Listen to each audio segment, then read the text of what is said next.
আমার পূর্বেকার বক্তা, তার পূর্বেকার বক্তা, তার পূর্বেকার বক্তা, খুব মূল্যবান কথা বাপজি মাগরিব থেকে আলোচনা চলছে, আপনারা শুনলেন। ভাই আমি প্রথমেই আপনাদেরকে বলবো, আমি জানি না এখানে বাপজি কয় রকমের মানুষ আপনারা বসে আছে। আমি প্রায় জায়গাতে বাপজি এখন বলছি, এর আগেও বলেছি, এখন মুসলমানদের বাপজি পিঠ দেওয়ালে ঠেকে গিয়েছে। কথা সত্য না মিথ্যা বলে? ঠেকে গিয়েছে।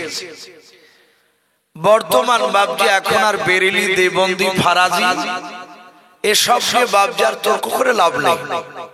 যদি আল্লাহ জান্নাত দেয় ওখানে গিয়ে ঝামেলা করে, আর দুনিয়াতে ঝামেলা করে লাভ নেই। আজ ফিলিস্তিনের দিকে তাকান, মায়ানমারের দিকে তাকান, আজ প্রায় জায়গাতে বাপজি অমুসলিমরা এক শ্রেণীর বাপজি ইসলাম বিদ্বেষী লোক যাদেরকে বলা হয়, তারা যখন মুসলমানকে মারছে তখন দেখছে না যে এটা হানাফি না ফারাজি, দেখছে বা বলে, শুধু দেখছে যে মুসলমান। আপনারা জানেন এখন তো বাপজি ফিলিস্তিনের নাম ভেসে উঠছে, কারণ ফিলিস্তিনে মুসলমান ভাইদেরকে মারছে। এর আগে যে বাপজি মিয়ানমার, যাকে আমরা মায়ানমার বলি, ওখানে প্রায় 370টা নয় 314টা গ্রাম। এই গ্রামটার নাম কি আপনাদের? সাতবাড়িয়া, রমনা। এইরকম ভাবে বাপজি এরকম পাড়া গ্রাম, ছোট ছোট গ্রাম, 314টা গ্রামের মানুষকে বাপজি শেষ করে দিয়েছে। ওই সে জানোয়ার অংশ চিরা বলে। বড়দেরকে তো মেরেছি, এই ছোট ছোট বাচ্চা ছেলে যারা 3 মাসের, 5 মাসের, 8 মাসের, 1.5 বছর, 2 বছর, ছোট ছোট বাচ্চাদেরকে তার মার কোল থেকে জোর করে বাপজি ছিনিয়ে নিয়ে গেছে। ওই ইহুদি কুত্তার বাচ্চারা নিয়ে যাওয়ার পরে করকে টেনে বাপজি শুয়ে দিয়েছে। যারা হামকুর পাড়া ছিল তাদের হাত পা দড়ি দিয়ে বেঁধেছে। যারা 4 মাসের বাচ্চা, তাদের দড়ি বাঁধতে হয় না, তারা তো নড়াচড়া করতে পারবে না, যেতে পারবে না। বেশি ইটের উপরে বাপজি করকেট টিন সাজানোর পরে তলে কাঠ ভরে দিয়ে 8টা 10টা 15টা বাচ্চা ছেলেকে একসঙ্গে রেখেছে। নিচুতে বাপজি আগুন ধরে দিয়ে করকেট টিনকে বাপজি লাল করেছে। কোন বাচ্চা ছিল মা, কোন বাচ্চা ছিল আব্বাও বাপজি বেরোয়নি, সে এমনি কেঁদেছে টাটে করে। তাদের শরীরকে বাপজি চামড়াকে আগুন দিয়ে বাপজি আপনার ঝলসে দিয়ে, আর ইহুদি কুত্তার বাচ্চারা তারা দল বেঁধে হাত তালি মেরে মেরে বাপজি তার আনন্দ ভোগ করেছে। আচ্ছা বলে, ওই বাচ্চা ছেলেগুলো কি অপরাধ করলো?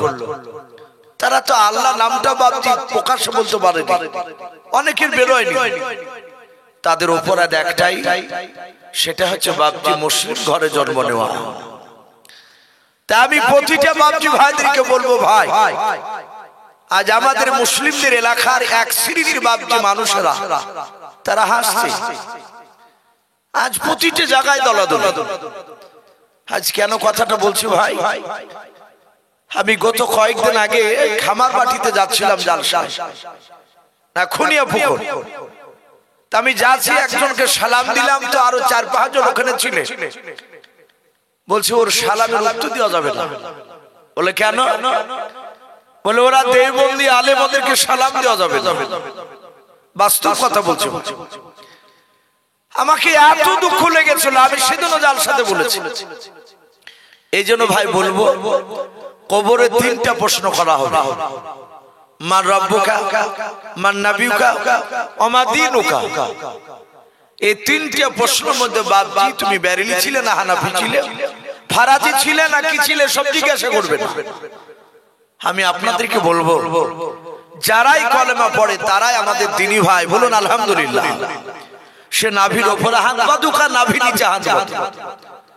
সে নামাজ তো পড়ছে, সে মোনাজাত করুক বা না করুক, কিন্তু বাপজি এক শ্রেণী মানুষ আমার দেখতে পাওয়া যাচ্ছে, বিখ্যাত ইমাম, তিনি যদি ইমামতি করার পর যদি মোনাজাত করছে, তো আমাদের ঘরের দু চারটে ছেলে তারা বা ইমামকে বলছে হুজুর আপনি বেদাত করে ফেললেন।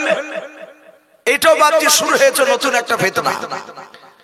আপনি যদি মোনাজাত না করেন সালাম ফেরার পরে, আপনি ইমাম সাহেবকে অপমান করতে যাবেন না।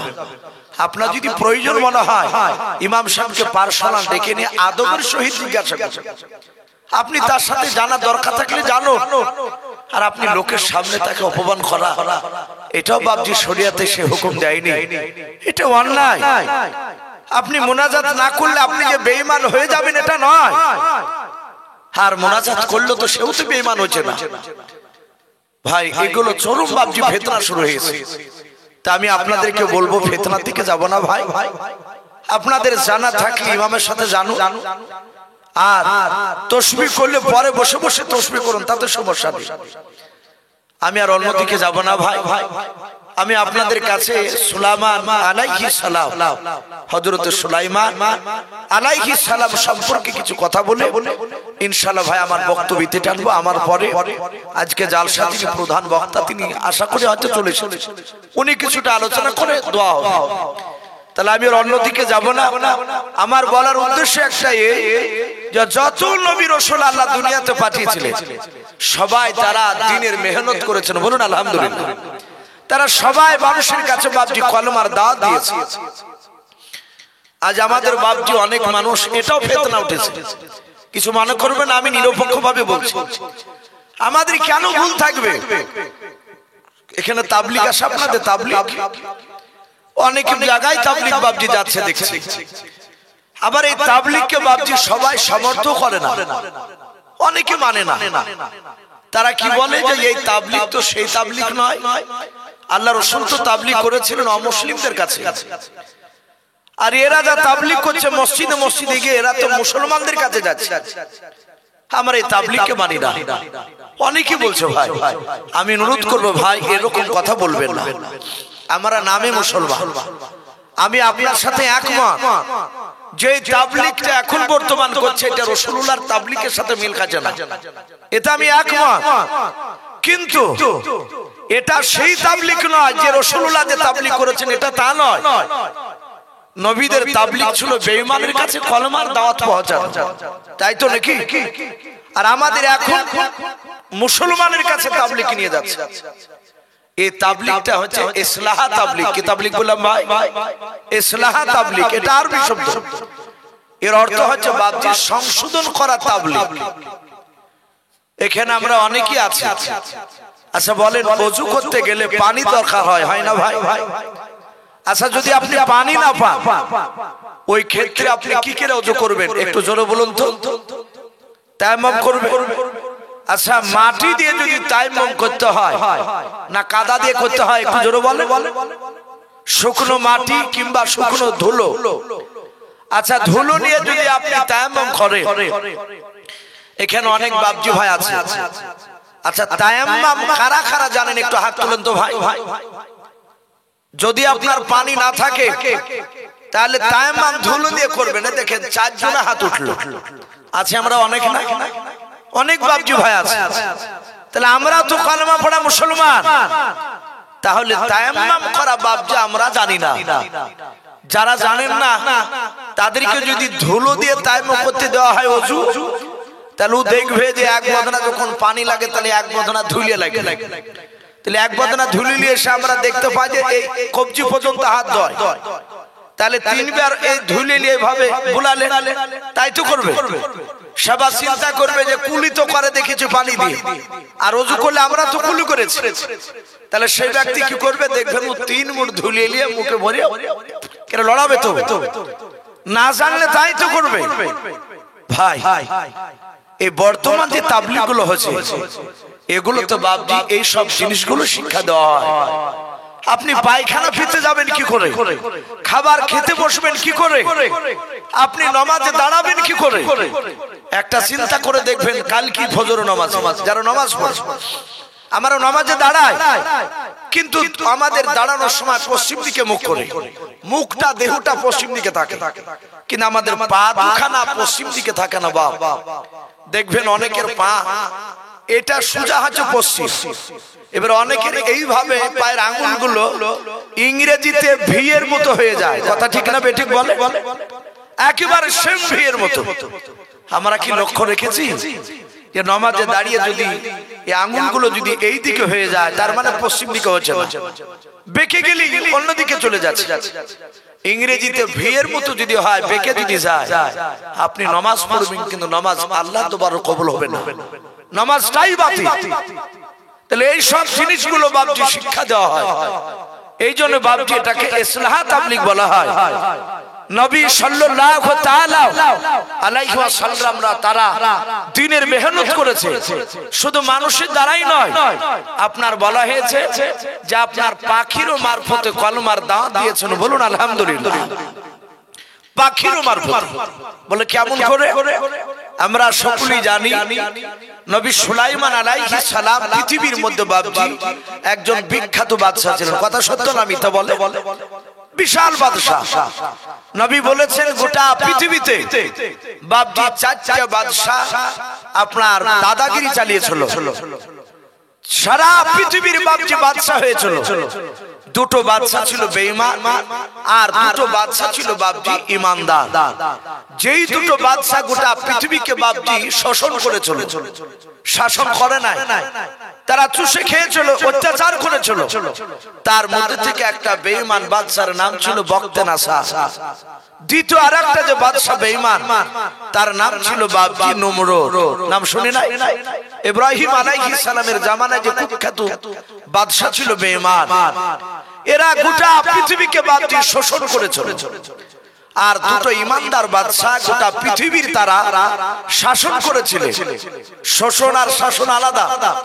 এই দুটো ইমানদার যে শাসন করেছিল, তার মধ্যে থেকে একজন বাদশার নাম কোরআন শরীফে এসেছে জুলকারনাইন। নাম শুনেছেন বাপ? জুলকারনাইন, যিনি সারা পৃথিবী বাবজি ভ্রমণ করেছিলেন, ইয়াজুজ মাজুজদের রাস্তাকে বন্ধ করে রেখে দিয়েছিলেন। ওই উনি হচ্ছেন এই জুলকারনাইন, গোটা পৃথিবীকে বাবজি শাসন করেছিলেন। আর দ্বিতীয় আরেকটা বাদশা, তিনার নাম হযরত সুলাইমান আলাইহিস সালাম। বলুন আলহামদুলিল্লাহ। আল্লাহ বলছে আমি নবী সুলাইমান আলাইহিস সালামকে এমনই বাদশা বানিয়েছিলাম যার জীবনে কোনোদিন অভাব হয় নাই। বলুন আলহামদুলিল্লাহ। এ নবী সুলাইমান আলাইহিস সালাম অনেক বাবজি আপনার জ্ঞানে গুণী, ওনার জীবনীতে এসেছে। ওনার আব্বার নাম ছিল দাউদ নবী আলাইহিস সালাম। উনিও বিখ্যাত বাবজি রাসূল। ওনার কাছে আসমানি কিতাব চারখানা যে কিতাব, তার মধ্যে একটা কিতাব নাজিল হয়েছিল। আল্লাহ বলছেন আমি দাউদ নবী তার ছেলে সুলাইমানকে আমি অনেক হিকমত জ্ঞান দান করেছিলাম। কেমন জ্ঞান দান করেছে? সুলাইমান আলাইহিস সালামের জীবনীতে এসেছে ওনার আব্বার বেঁচে থাকা অবস্থায় সুলাইমান তখন একেবারে বাচ্চা ছিল। কিতাবে লিখেছে সুলাইমানের বয়স তখন 4 থেকে 4.5 বছর বয়স। আর একটু বলে দিই, সুলাইমান আলাইহিস সালামের জামানায় মানুষ বয়স পেত 250-300 বছর পর্যন্ত। বলুন আলহামদুলিল্লাহ। তাহলে 250-300 বছরের মোকাবেলা 4-4.5 একেবারে বাচ্চা। এই সুলাইমান আলাইহিস সালাম ওনার বাপের দুটো বিচার করা বিচারকে সুলাইমান আলাইহিস সালাম উনি দ্বিতীয়বার বিচারটা ভুল প্রমাণ করে দিয়েছিলেন। বলুন আলহামদুলিল্লাহ। অথচ দাউদ বিখ্যাত রাসূল। কিতাবে লিখছে নবী সুলাইমান বলে আমি রাস্তা ধারে খেলা করছিলাম, যেমন আপনাদের রাস্তা আছে। দাউদ নবীর বাড়ি পাশে পালাঙ্গা। সুলাইমান ছোট ছোট ছেলেদের সাথে খেলা করছিলেন। হঠাৎ করে দেখলেন সুলাইমান বাচ্চা ছেলে দুটো মেয়েতে বাবজি একটা ছেলেকে কোলে করে নিয়ে দুই মেয়েতে বাচ্চাটাকে ধরে আছে। ওরা ঝগড়া করতে করতে করতে করতে বাবজি দাউদ নবীর দরবারে চলে গেলেন। হযরত সুলাইমান আর গুরুত্ব দিলেন না, খেলতে লাগলেন। আবার বেশ কিছুক্ষণ পর দেখলে ওই মেয়ে দুটো, যে মেয়ে দুটো ঝগড়া করতে করতে গেল, ওই মেয়ে দুটো বাবজি দাউদ নবীর দরবার থেকে যখন ফিরে আসছে দেখছে যেই মেয়েটার কোলে বাপজি বাচ্চা আছে, ওই মেয়েটা হাসতে হাসতে চলে যাচ্ছে রাস্তা দিয়ে। আর যেই মেয়েটার কোলে বাচ্চা নেই, ওই মেয়েটার চোখ দিয়ে পানি পড়ছে, সে কাঁদতে কাঁদতে চলে যাচ্ছে। হযরত সুলাইমান আলাইহিস সালাম উনি দেখেছিলেন, আমি আব্বা দরবারে দেখেছি, আব্বা হাঁটতে হাঁটতে আব্বা দরবারে কাঁদতে কাঁদতে গেলে মানুষ আর কাঁদতে কাঁদতে ফিরে আসে না, হাসতে হাসতে আসে। কিন্তু এই মেয়ে দুটো ঝগড়া করতে করতে গেল, একটা হাসছে আর একটা কাঁদছে, ব্যাপারটা কি? সুলাইমান হাজার হলে তিনি তো নবী, নবীদের জ্ঞান আর সাধারণ মানুষের জ্ঞান এক হবে? বা কথা বলে এক হবে না। গোটা পৃথিবীর সব মানুষের জ্ঞান এক পাল্লায়, আর যে কোনো নবীর জ্ঞান অপর পাল্লা দিলে নবীর জ্ঞানের পাল্লা ভারী হবে। বলুন আলহামদুলিল্লাহ। সুলাইমান 4 থেকে 4.5 বছরের বাচ্চা, উনি দৌড়ে গিয়ে বাপজি যে মেয়েটা কাঁদছিল তাদের দুজন কি বললো, মা দাঁড়াও, যা হাসছিল তাকে দাঁড়াইতে হবে। সে দাঁড়িয়ে গেছে, দুটো মেয়ে দাঁড়িয়ে সুলাইমান যে কাঁদছিল তার কাছে গিয়ে বলে, মা আমি দেখেছি আব্বা দরবারে কাঁদতে কাঁদতে গেলে আর কাঁদতে কাঁদতে আসে না, কিন্তু তুমি কাঁদছো কেন, ব্যাপারটা কি? কি হয়েছে তোমার, বলো। আব্বা কি বলেছে? মেয়েটা বললো, কি বললি আব্বা? বলে, বাবা তোর নাম কি? সুলাইমান বলেন, আমার নাম সুলাইমান। 4 থেকে 4.5 বছর বাচ্চা। বলে, আব্বা না কি বললি? বলে, হ্যাঁ। বলে, কাকে? বলে, দাউদ নবীকে। বলে, উনি কে হয়? বলে, উনি আমার আব্বা জান হয়। সুলাইমানকে যে মেয়েটা কাঁদছিল, সে মেয়েটা রাস্তায় দাঁড়িয়ে চিৎকার করে বলল, এই সুলাইমান শোন, তোর আব্বা আমার ন্যায্য বিচার করে দেয় না। যেদিন কিয়ামতের ময়দানে কোটি কোটি মানুষের সমাগম হবে, সেই দিনকে আমি তোর আব্বার কলার খানাকে ধরে টানতে টানতে নিয়ে গিয়ে আল্লাহর কাঠ গড়ায় তোর আব্বার বিরুদ্ধে বিচার দিয়ে দিব। জোরে বলুন সুবহানাল্লাহ। কে বললেন ভাই কথাটা? ওই মেয়েটা যে কাঁদছিল, সুলাইমান, উনি ওনার আব্বার মুখ থেকে কিয়ামতের জাহান্নামের আগুনের কথা শুনেছিলেন। উনি বললেন, ওগো মা, আমি তোমাকে অনুরোধ করি আমার আব্বাকে কিয়ামতের ময়দানে বিচার দিও না। বলে, সুলাইমান, তোর আব্বা আমার ন্যায্য বিচার করে দিতে পারে না। বলে, আব্বা ন্যায্য বিচার করে দিতে পারে না? বলে, না। বলে, মা তুমি কেন কাঁদতে কাঁদতে যাচ্ছিলে বলো, একটু বলো, যদি আমি তোমার বিচারটা আব্বাকে পুনরায় গিয়ে বলে যদি আমি ন্যায্য বিচার যদি পাওনা করে দিতে পারি। বলুন আলহামদুলিল্লাহ। কেন তুমি কাঁদছিলে বলো, আর এখন এ হাসছে আর তুমি কাঁদছো, ব্যাপারটা একটু খুলে বলো। যে মেয়েটা কাঁদছিল ডাক দিয়ে বলেছিল, বাবা সুলাইমান, ওই মেয়েটা কেন হাসছে তুই জানিস না? বলে, না। বলে, বাবা সুলাইমান, ওই মেয়েটার কোলে যে বাচ্চাটা দেখতে পাচ্ছ, ওই বাচ্চাটা যে আমার বাচ্চা। হযরতে সুলাইমান ডাক দিয়ে বলেছিল, বাবা মা তুমি বলো তোমার বাচ্চা তো মেয়েটার কোলে কেন? বলে, ওই জন্য তুই তোমার আব্বা ন্যায্য বিচার করে দিতে পারে নাই। সুলাইমান বলেছিল, মা ব্যাপারটা তুমি খুলে বলো। ডাক দিয়ে বলেছিল, বাবা সুলাইমান, ওই বাচ্চাটা আমি কোলে করে নিয়ে জঙ্গলের ভিতর দিয়ে রাস্তা দিয়ে চলে যাচ্ছিলাম। প্রচন্ড গরমের দিন, শুনে নাও, প্রচন্ড রোদ্রের সময় আমি হেঁটে যেতে যেতে শুনে ক্লান্ত হয়ে গিয়েছিল। আমি জঙ্গলের ভিতরে রাস্তা ধারে একটা গাছের গুড়িতে আমি শুয়ে গিয়েছিলাম। ওরে সুলাইমান, ওই মেয়েটা কোথা থেকে এসে আমার গাছের গুড়িতেও দাঁড়িয়ে গেল। মেয়েটা বলে, আমিও আরাম করব। আমার বাচ্চার ডান পাশে মেয়েটা শুয়ে পড়ল। দুজনায় নিদ্রায় চলে গেলাম। আমার ছেলেও নিদ্রায় চলে গেল। যখন আমি নিদ্রা থেকে আমি জেগে গেলাম, ঘুমটা ভেঙে গেল। ওরে বাবা সুলাইমান, আমি আমার কলিজা টুকরা সন্তানের ডান হাতখানা আমি ধরলাম। ওই মেয়েটার ঘুমটা ভেঙে গেল। ওই মেয়েটা আমার কলিজার টুকরা সন্তানের বাম হাতটা ধরলো। আমি বলেছিলাম বোন আমার ছেলের কেন বাম হাতটা তুমি ধরলে, বলো ছেড়ে দাও। মেয়েটা ডাক দিয়ে বলেছিল বোন এই বাচ্চা তোমার নয়, এই বাচ্চা আমার। আমার বাচ্চার কেন তুমি ডান হাতটা ধরে চুমালাও। দুজনায় হাত ধরে টানাটানি করে ঝামেলা শুরু হয়ে গেল। এই ঝামেলা মীমাংসা হয় নাই। ওই মেয়েটা ডাক দিয়ে বলেছিল গো বোন এইভাবে ঝামেলা করে আমাদের মীমাংসা আনা যাবে না। আমাদের দেশের একজন বিখ্যাত নবী যার নাম দাউদ নবী আলাইহিস সালাম, উনার দরবারে নিয়ে গেলে উনি ন্যায্য বিচার করে দেবে। উনি যা বিচার করে দিবে তাই আমরা মেনে নেব। ওরে বাবা সুলাইমান, আমি আর ওই মেয়েটা আমার ছেলেকে নিয়ে ওই তোমার আব্বার দরবারে চলে গেলাম। তোমার আব্বা দুজনের কথা শোনার পর শুনে নাও বাবা, ওই মেয়েটা অভিনয় করে বেশি বেশি করে তোমার আব্বার সামনে কান্না করেছিল। তোমার আব্বা অভিনয়ের কান্না ধরতে পারে না। ওরে সুলাইমান, ওই আমার বাচ্চাটা মেয়েটার পাওনা করে দিয়েছে, আমাকে দেয়নি বাবা। এই জন্য আমি বলছি তোমার আব্বা ন্যায্য বিচার করে দিতে পারে না। হযরতে সুলাইমান ডাক দিয়ে বলেছিল মা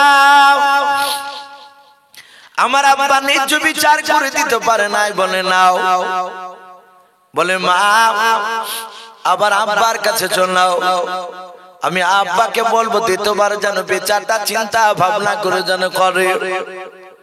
যে মেয়েটা হাসছিল মেয়েটাকে বললো মা দ্বিতীয়বার কি তুমি যেতে রাজি হবো না? বলে কেন হবো না? ও ভেবেছে দ্বিতীয়বার গেল নবীদের একবারই জবান দিয়ে যা বের করে নবীরা আর উঠাবে না। কারণ বাবা কোন নবী রাসূল বাপনি কোন মানুষকে দেখে ভয় পায় না। ভাই একমাত্র আল্লাহকে ছাড়া বাপজি কাউকে ভয় করে না। মেয়ে দুটি বলল বাবা যেতে রাজি আছে চলাও। সুলাইমান আলাইহিস সালাম বাচ্চা ছিনে বাবা, মেয়ে দুটোর হাত দুখানা ধরে টেনে টেনে টেনে টেনে টেনে টেনে টেনে টেনে দাউদ নবী আলাইহিস সালামের দরবারের দিকে বাপজি নিয়ে যেতে লাগলেন। হযরত দাউদ নবী পয়গম্বর আলাইহিস সালাম তিনি তাকে দেখলেন যে মেয়ে দুটোর বিচার করে দিয়েছে। ওই মেয়ে দুটোকে আমার ছোট্ট ছেলে সুলাইমান আবার হাত দুখানা ধরে টেনে নিয়ে আসছে। আমার মনে হয় বিচারের মধ্যে কোনো গড়বড় হয়ে গিয়েছে। বলুন সুবহানাল্লাহ। দাউদ নবী একটু মনে মনে ভাবছে সুলাইমান আবার টেনে নিয়ে আসছে কেন? এইদিকে নবী সুলাইমান তিনি মনে মনে ভাবলেন আমি যদি গিয়ে বলি আব্বা আপনি মেয়ে দুটোর ন্যায্য বিচার করে দিতে পারেন নাই, আপনি চিন্তা বিচার ভুল করেছেন, এই কথা যদি আমার আব্বাকে বলি আমার আব্বার সম্মানের হানি হবে। বলে না না আমি ওই রকম করে বলবো না। সুলাইমান দূর থেকে বাপজি হাত দুখানা জোড় করে বলেছিল ওগো আমার আব্বা আপনি বিচারটা করেছেন? বলে হ্যাঁ বাবা বিচার করে দিয়েছি। বলে বাবা আপনি বিচারটা আপনি উত্তর করে নেন, আপনি ফিরিয়ে নেন। ওগো আব্বা জান দ্বিতীয়বার একটু চিন্তা ভাবনা করে বিচারটা করে দেন। হযরত দাউদ নবী চিন্তা করলেন আর দ্বিতীয় কি বিচার করব, আমার ব্রেনে তো আর আসে নাই। উনি বললেন বাবা সুলাইমান আমার বিচারটা আমি ফিরে নিলাম, কিন্তু বাবা এই মেয়ে দুটোর বিচার তোমার আব্বার করবে না। বলে আব্বা কে করবে? বলে বাবা সুলাইমান আমি শুনে নাও তোমার আব্বা আমি তোমাকে হুকুম করলাম এই মেয়ে দুটোর বিচারটা তুমি ন্যায্য করে দেখে দাও। জোরে বলুন সুবহানাল্লাহ। ছোট ছিল সুলাইমান, বয়স কত বলেছি ভাই? 4 থেকে 4.5 বছর বাচ্চা। মেয়ে দুটোর দিকে তাকিয়ে সুলাইমান বলছে নগো মা আমার আব্বা বিচার করবে না, আমাকে হুকুম করেছে আমি ন্যায্য বিচার করে দিব, তোমরা কি মানবা? যে মেয়েটা কাঁদতে কাঁদতে যাচ্ছিল সে ভাবছে, সে বলল বাবা কেন মানবো না? ও মনে মনে ভাবছে যদি বাচ্চাটা আমাকে পাইয়ে দেয়। আর যে হাসতে হাসতে যাচ্ছিল সে বলল সুলাইমান তোমার বিচার আমি বারহাত মেনে নেব। ওর ধারণা বাপ যখন আমাকে বিচারে পাওনা করে দিয়েছে বাচ্চা, আশা করি তার সন্তান বাপের বিরুদ্ধে বিচার রায় প্রকাশ করবে না, ও আমাকে দিবে বাচ্চা। বলে বাবা আমি রাজি আছি। সুলাইমান বলেন তাহলে বাচ্চাটা আমাকে দেন। নবী সুলাইমান আলাইহিস সালাম বাচ্চাটা কোলে নিয়ে দাউদ নবী আলাইহিস সালামের কোলে দিয়ে বাপজি বাড়ির দিকে চলে গেলেন সোজা দৌড়ে। হযরত সুলাইমান কিছুক্ষণ পর দেখলেন ঘর থেকে ধারালো বাপজি একটা হোসে হাতে করে নিয়ে চলে আসতেছে। দাউদ নবী আলাইহিস সালাম তিনি চিন্তিত, মনে মনে ভাবছেন আল্লাহ আমি মনে হয় ছেলেকে হুকুম করে আমি অন্যায় করেছি, ভুল করেছি, জানি না ছোট ছেলে সুলাইমান কেন হোসে কেন নিয়ে আসছে। বাচ্চা বিচার হয়তো জানবে না, আর এই মাসুম বাচ্চা ছেলেটাকে যদি আমার ছেলে যদি জবাই করে দেয়, আমার ছেলে সুলাইমান কোনোদিন জান্নাত যেতে পারবে না। হযরত সুলাইমান কাছে এসে বলেছিল আব্বা চিন্তিত হবেন না, বাচ্চাটা এবার আপনি আমাকে দিয়ে দেন। সুলাইমান বাচ্চাটা নিয়ে বাবা দুই মেয়ের সামনে মাটিতে বাপজি শুয়ে দিলেন। মেয়ে দুটোর দিকে লক্ষ্য করে সুলাইমান বলেছিলেন মা এই বাচ্চাটা পোনাটা তোমাকে দিলে তোমার কোল ভরে যাবে, দ্বিতীয় মায়ের কোলটা খালি হয়ে যাবে।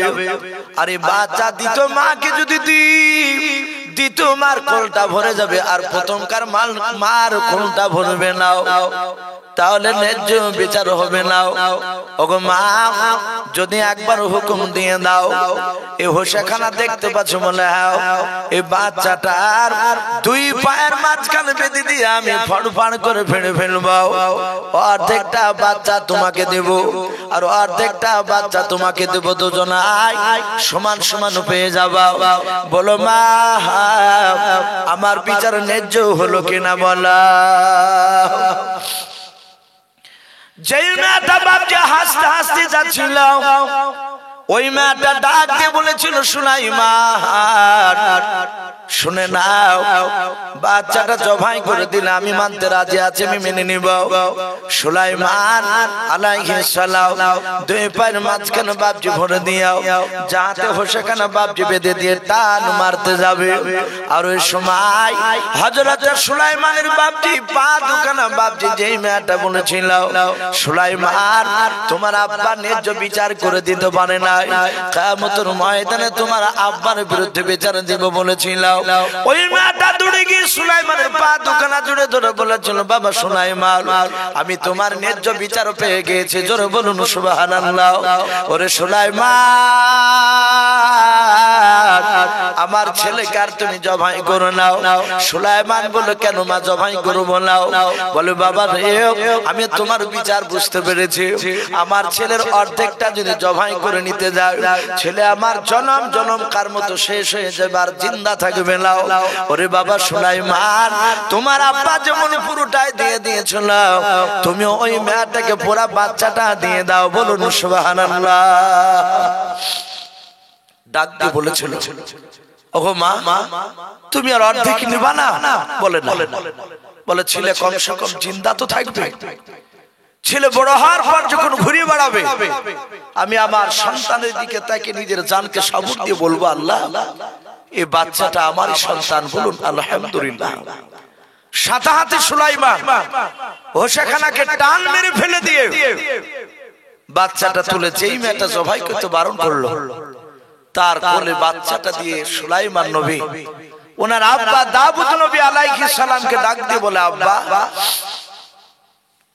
এই বাচ্চাটারই প্রকৃতি মা হচ্ছে মেয়েটা। সুলাইমান তাজ্জব হয়ে গেছে, একেবারে আশ্চর্য। বলে এই সুলাইমান তুমি বুঝলে কি করে যে এই বাচ্চাটা এর প্রকৃতি মেয়েটার? বলেছিল আব্বা ওই প্রথম মেয়েটা বলেছে আমি জবাই করে নিতে রাজি আছি, সে জানে এই বাচ্চা ওর নয়, এই বাঁচলেই কি আর মরলি কি, কিন্তু এই বুঝতে পেরেছে আমার ছেলে অর্ধেকটা নিতে গেলে ছেলে আর জিন্দা পাওয়া যাবে না, তাই বারণ করেছে জবাই করা আমি নিব না, গোটাটা দিয়ে দাও। সুলাইমান আলাইহিস সালামের এই জ্ঞান, এ বুদ্ধি দেখে দাউদ নবী আলাইহিস সালাম তার হাতে একটা আংটি ছিল, আংটিটা বের করে সুলাইমানের হাতে বাবজি পরে দিলেন। ইউটিউবের মধ্যে বাবজি অনেক জায়গাতে আমি দাজ্জালের একটা ঘটনা আলোচনা করেছিলাম, অনেকে শুনেছেন আশা করি। তাতে বাবজি একটা জানোয়ারের নাম বলেছিলাম দাব্বাতুল আর, যে জানোয়ারটা গোটা পৃথিবী ভ্রমণ করবে, তার দুই হাতে দুটো জিনিস থাকবে। ওই জানোয়ারটার ডান হাতে থাকবে মুসা আলাইহিস সালামের আশা মোবারক লাটেকানা, আর ওই জানোয়ারটার বাম হাতে থাকবে হযরত সুলাইমান আলাইহিস সালামের ওই আংটিটা, যেটা ওর আব্বা দিয়েছিল। সম্মানিত ভাইরা আমার, বাবা জীবনেরা, সেই সুলাইমান তিনি আস্তে আস্তে আস্তে আস্তে বাবজি বড় হলো। বড় হওয়ার পরে অনেক ঘটনা আছে লম্বা, যেহেতু আরেকজন বক্তা আছে তাতে প্রচন্ড ঠান্ডা। হযরত সুলাইমান আলাইহিস সালাম তিনি আস্তে আস্তে আস্তে বাবজি বিরাট বাদশা হলেন। আমি আপনাদের কাছে একটু জানতে চাই, আজ যে বাবজি আমরা এই যে স্টেজে বসে আছি, এই যে জালসার এই স্টেজ আপনারা নিচে আছে, এখানে বাবজি স্টেজটা কত বড় তা আপনারা সকলেই দেখতে পাচ্ছেন। নবী সুলাইমান আলাইহিস সালাম বাদশাহর পরে উনি যে সিংহাসনে স্টেজে বসেছিলেন, জানেন স্টেজটা কত বড় ছিল? কোরআন শরীফের তাফসীর মারিফুল কোরআন সূরা আম্বিয়ার বাবজি আপনার তাফসীরে বাবজি এসেছে, সুলাইমান আলাইহিস সালাম যে সিংহাসনে বসে থাকতেন, ওই সিংহাসনটা এত বড়, ওই সিংহাসনের উপরে 6 লক্ষ চেয়ার আটত। জোরে বলুন আলহামদুলিল্লাহ। কয় লক্ষ বললাম ভাই? 6 লক্ষ। এত বড় বিশাল সিংহাসন, শুধু চেয়ার শুধু থাকতো তা নয়, কিতাবে লিখেছে সুলাইমান মাঝখানে বসে থাকতে, আর ওনার ডান সাইডে বাবজি 3 লাখ চেয়ার থাকতো। সে 3 লাখ চেয়ার আপনারা যেমন বসে আছেন আমার সামনে, আপনার আমাদের মতো বাবজি মানুষদের মধ্যে থেকে ইমানদার মানুষ থাকতো বাবজি 3 লাখ। বলুন আলহামদুলিল্লাহ। নবী সুলাইমান মাঝখানে বসে থাকতেন, ওনার বাম পাশে স্টেজে 3 লাখ চেয়ার থাকতো। ওই চেয়ারে কারা থাকতো? কিতাবে লিখেছে ওই চেয়ারে জিনেদের মধ্যে থেকে ইমানদার জিন, জিন নাম শুনি না আমরা, জিন জাতি। এই জিনেদের মধ্যে বাবজি ভালো মন্দ আছে। মানুষের মধ্যে যেমন বেঈমান মানুষ আছে, ও জিনেদের মধ্যে বেঈমান আছে। তো জিনেদের মধ্যে থেকে বাবজি 3 লাখ ইমানদার জিন তার বাম পাশে চেয়ারে বসে থাকতো। বলুন আলহামদুলিল্লাহ। তাহলে টোটাল 6 লাখ। এত বড় বিশাল সিংহাসন নবী সুলাইমান বসে থাকতেন। আল্লাহ বলছেন, আমি সুলাইমানকে এত বড় বাদশা বানিয়েছিলাম যে ওনার কাছে আমি আমার বাতাসকে চাবি করে দিয়েছিলাম। বলুন আলহামদুলিল্লাহ। নবী সুলাইমান তাফসীরে বাবজি এসেছে, নবী সুলাইমান আলাইহিস সালাম অনেক কিছু বাবজি সুলাইমানের তাবে ছিল। আমরা 4 চাকায় 2 চাকায় হাওয়া জাহাজে আপনার ওই প্লেনে অনেক জায়গাতে বাবজি আমরা অনেকেই যাওয়া আসা করি, কিন্তু নবী সুলাইমান উনি সিংহাসনের উপর বসে থাকতেন আর শুধু বাতাসকে বলতেন, বাতাস আমার সিংহাসন অমুক জায়গা নিয়েছ। বিনা তেলে, বিনা কয়লায়, বিনা পেট্রোলে বাবজি সুলাইমানের বিশাল সিংহাসন খানা বাতাসে নিয়ে উঠতে থাকতো। বলুন আলহামদুলিল্লাহ। আর একটু বলি, নবী সুলাইমান মাটি থেকে বাবজি আকাশ পথে অত বড় বিশাল সিংহাসন নিয়ে কত দূর উপর দিয়ে যেতে। আজ আমরা দুটো জাহাজ দেখতে পাই, একটা হেলিকপ্টার বলি আর একটা হাওয়াই জাহাজ বলি। হাওয়াই জাহাজরা এত দূর দিয়ে যায় যে আপনার দেখে মনে হবে যে একটা ছোট্ট পায়রা যাচ্ছে, তাই মনে হয় না?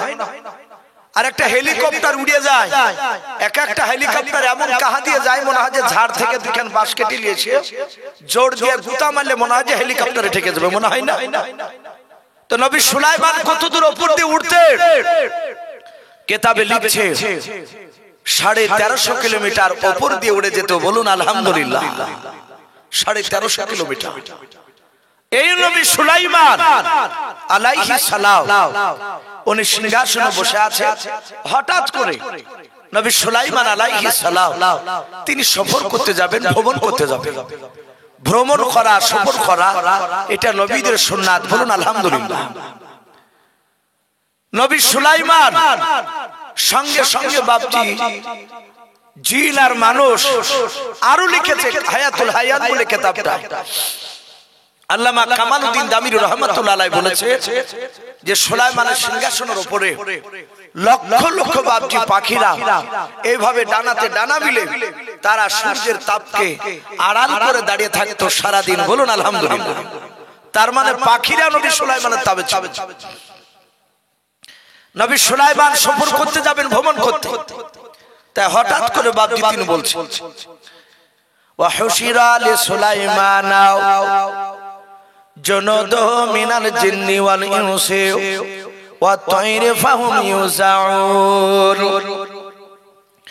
নবী সুলাইমান আলাইহিস সালাম পাখি আর জিন আর মানুষদেরকে ডাক দিয়ে বলেছিলেন, ওরে জিন মানুষ পাখিরাও,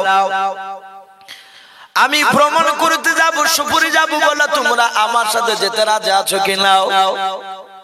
জিন আর মানুষ আর পাখিরাও তারা সবাই তাদের আপন আপন ভাষায় নবী সুলাইমান আলাইহিস সালামকে বলেছিলেন, ওগো নবী সুলাইমান, আপনাকে আমরা নবী বলে মানি। ওগো নবী সুলাইমান, আপনি যেই দিকে নিয়ে যাবেন সেই দিকে আমরা যেতে রাজি আছি। জোরে বলুন সুবহানাল্লাহ।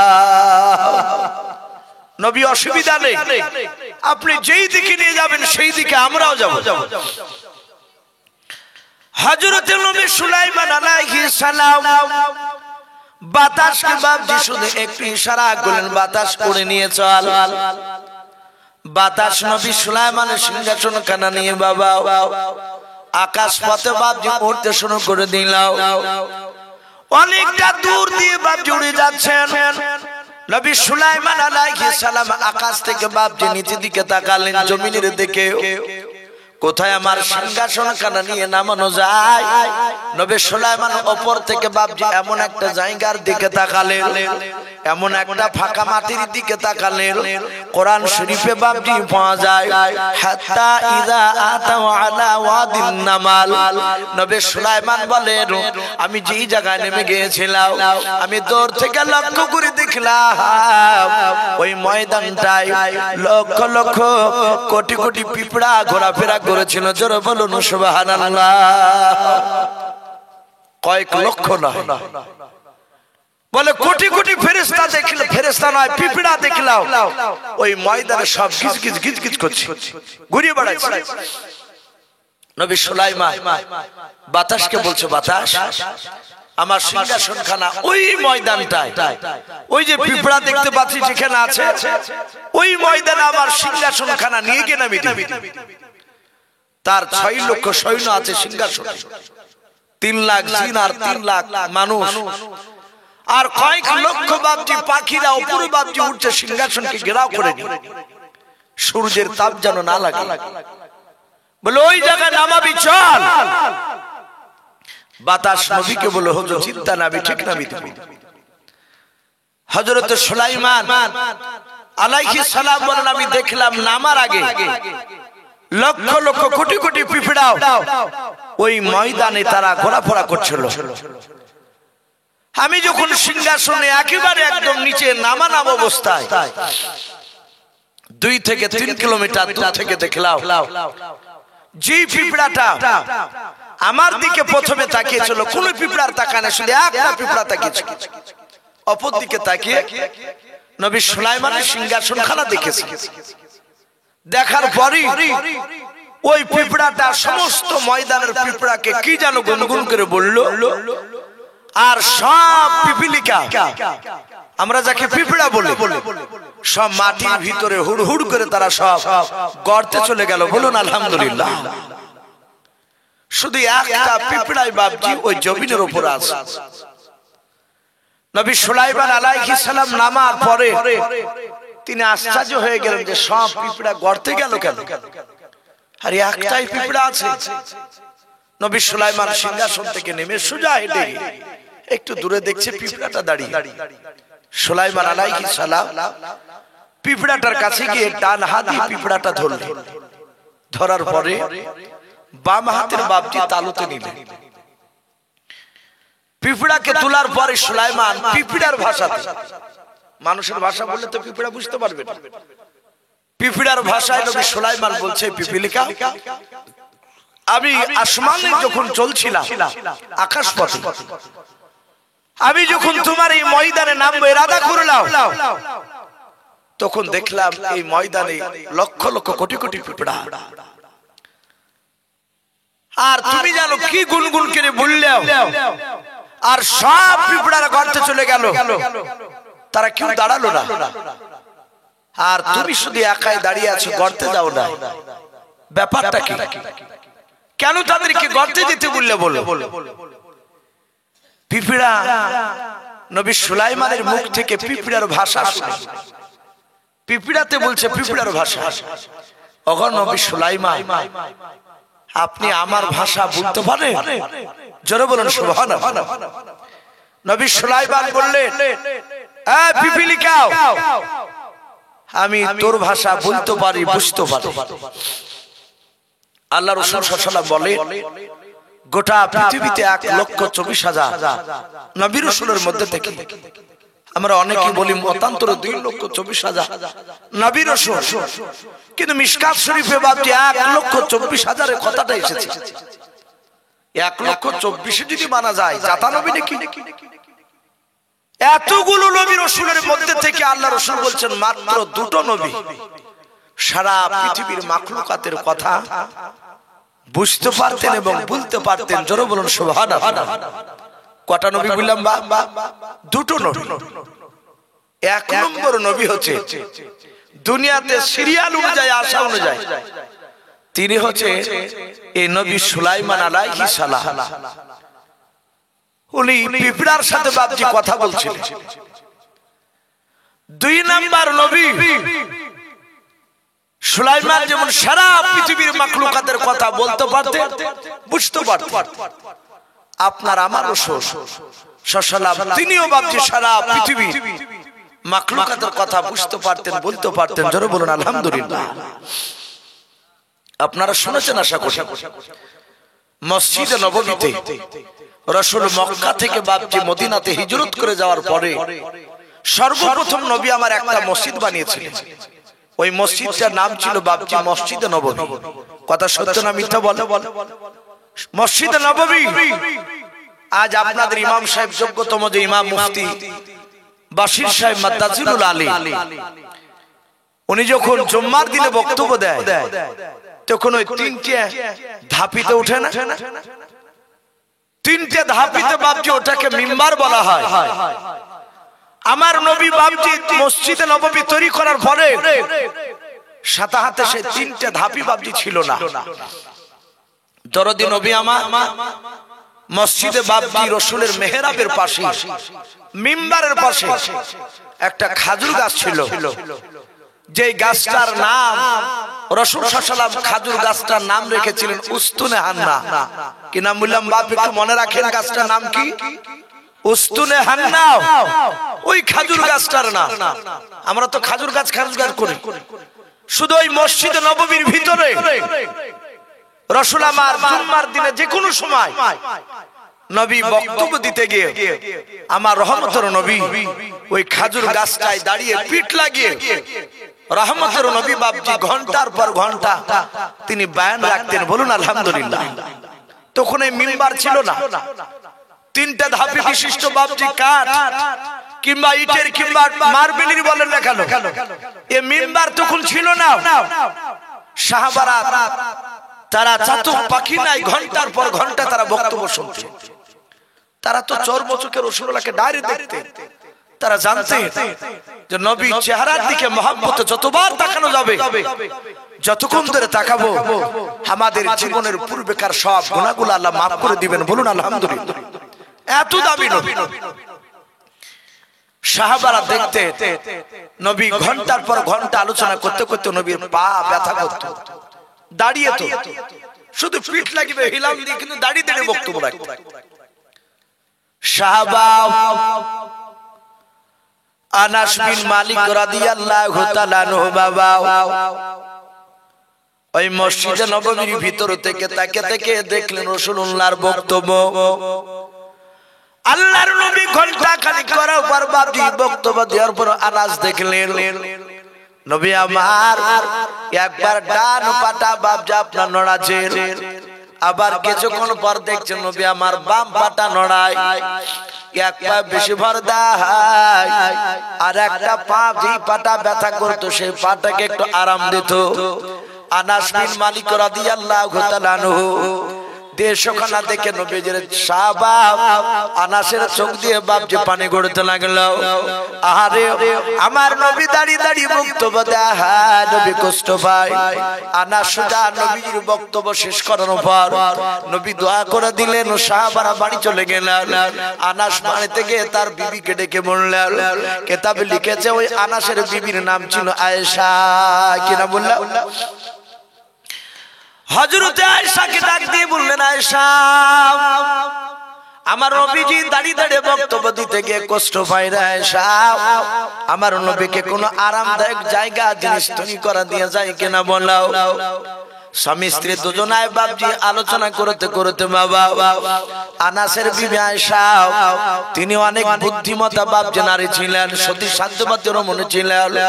ডাক দিয়ে বললেন, ওগো প্রাণের স্বামী চিন্তা করবেন না, কাঁদবেন না, যান আপনি তিনটা তক্তা নিয়ে আসুন। হযরত আনাসের বিবির সাজেশন মোতাবেক বাবা তিনটা ধাপে বিশিষ্ট বাপজি মিম্বার বানালেন। বলুন আলহামদুলিল্লাহ। ওই মিম্বার বাপজি তৈরি করে নিয়ে আয়েশা ডাক দিয়ে বলেন, গো প্রাণের স্বামী এবার আপনি নিয়ে যান, আমার দয়ার রসুলকে দিবেন খাজুর গাছের পাশে বসতে। নবী আমার ওই মিম্বারে প্রথমকার ধাপিতে বসবে, দ্বিতীয় ধাপে কিংবা তৃতীয় ধাপিতে যেখানে আরাম হবে সেই জায়গায় পা দিয়ে নবী বক্তব্য দেবে, আর নবীকে দাঁড়াতে হবে না।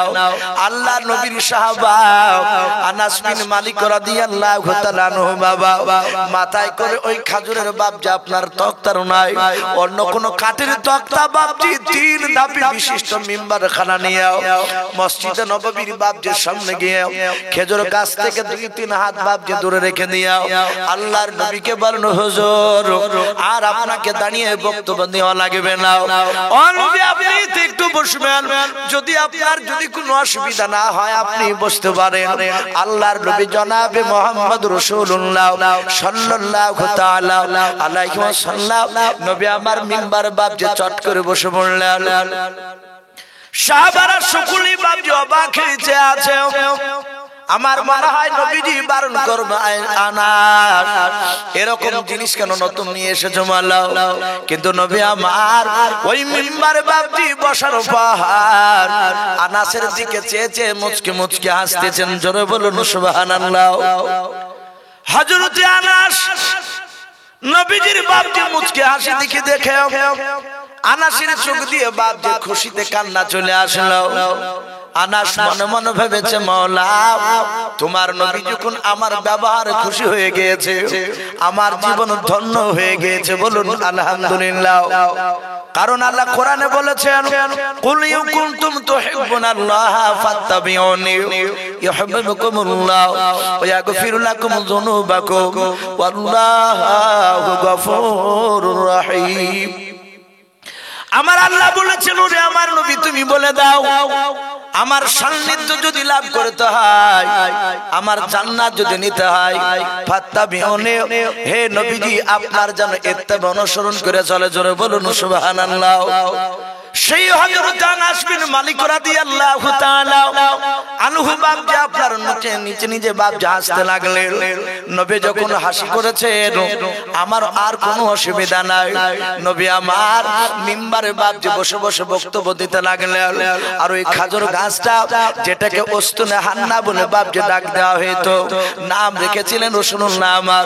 ওই গাছটা হঠাৎ করে বাপজি দেখলেন সাহাবারা বলেন, বাচ্চা ছেলের মতো হাওমা করে কান্নার আওয়াজ বেরোতে লাগলো। বলুন আলহামদুলিল্লাহ। সাহাবারা বলেন, আমরা চারিদিকে লক্ষ্য করে দেখলাম এখানে কোনো বাচ্চা ছেলে দেখতে পাওয়া যায় না। কি ব্যাপারে বাচ্চা ছেলে কেন কান্না বেরায়? নবী আমার বলে সাহাবারা এখানে কে কাঁদে? সাহাবারা বলে হুজুর ওই উস্তুনে হান্নার ভেতর থেকে কান্নার আওয়াজ বেরিয়ে আসে, যেমন বাবা কলা গাছে ঠোকা মারলে যেমন পানি বের হয়ে যায়। সাহাবারা বলেন আমরা নিজ চোখে দেখলাম ওই খাজর গাছটার গোটা বডি দিয়ে বাপ যা আপনার পানি জড়তে ছিল। আল্লাহর নবী দরদি নবী আমার রাহমাতুল লিল আলামিন পয়গম্বর জনাবে মুহাম্মদ রাসূলুল্লাহ সাল্লাল্লাহু তাআলা আলাইহি ওয়াসাল্লাম নবী আমার মিম্বার থেকে বাপজি নেমে যাওয়ার পর ওই উস্তুনে হান্না খাজুর গাছটা নবী আমার বরকতের হাত দিয়ে বললেন, গাছ কেন হঠাৎ করে আজকে কান্না করেছিস? সুবহান। সাহাবারা বলেন আমরা অবাক হয়ে গেলাম। নবী আমার হাত দিলেন আর সঙ্গে সঙ্গে বাপজি গাছটা কান্না বন্ধ করে দিল। বলুন সুবহানাল্লাহ। হঠাৎ করে নবী বলেন, গাছ কেন কাঁদছিস? বল। গাছটা বলেছিল, রসুল গাও এই মসজিদ তৈরি করার পর ওগো নবী আপনার বরকতময় শরীরখানা আপনি আমার বডিতে পিঠ লাগিয়ে দিয়ে আপনি বক্তব্য রাখতেন। ওগো নবী আজকে আপনার রহমত থেকে আমাকে বঞ্চিত করে দিয়েছেন, এর জন্য আমি কান্না করি। গাছ বলছে, ওগো রাসূল আমি আপনাকে বড্ড ভালোবাসি আর আপনি আজ আমাকে পর করে দিলেন। বিশ্ব নবী বললেন, গাছ আমি পর করি না। গাছ তুই এত ভালোবাসিস বলে হ্যাঁ, গাছ তুই কাঁদবি না। আমি রাসূল পয়গম্বর কথা দিলাম কিয়ামতের ময়দানে আল্লাহ আমাকে যদি জান্নাত দেয়, আমি যেই জান্নাতে থাকবো সেই জান্নাতে গাছ আমি তখনইও থাকবো। বলুন আলহামদুলিল্লাহ। হায়াতুল হাইওয়ান কিতাবটিতে এসেছে গোটা পৃথিবীর মধ্যে বাপজি জিন আর মানুষ জান্নাতে যাবে। যারা ভালো কাজ করবে জিন আর মানুষ জান্নাতে যাবে, আর যারা ভালো কাজ করবে না তারা তো জাহান্নামে যাবে। নবী বলেছেন মানুষ জিন বাদ দিয়ে গোটা পৃথিবীর মধ্যে জীবজন্তু পশু পাখির মধ্যে থেকে নিয়ে আরো 14টা জিনিস বাপজি জান্নাতে যাবে। জোরে বলুন সুবহানাল্লাহ। গোটা পৃথিবীর খাজুর গাছের মধ্যে একটা খাজুর গাছ, কোন গাছটা বাপ একটু জোরে বল? ওই মসজিদে নববীর উস্তুনে হান্না। নবী বলেছে একটা কুকুর যাবে জান্নাতে।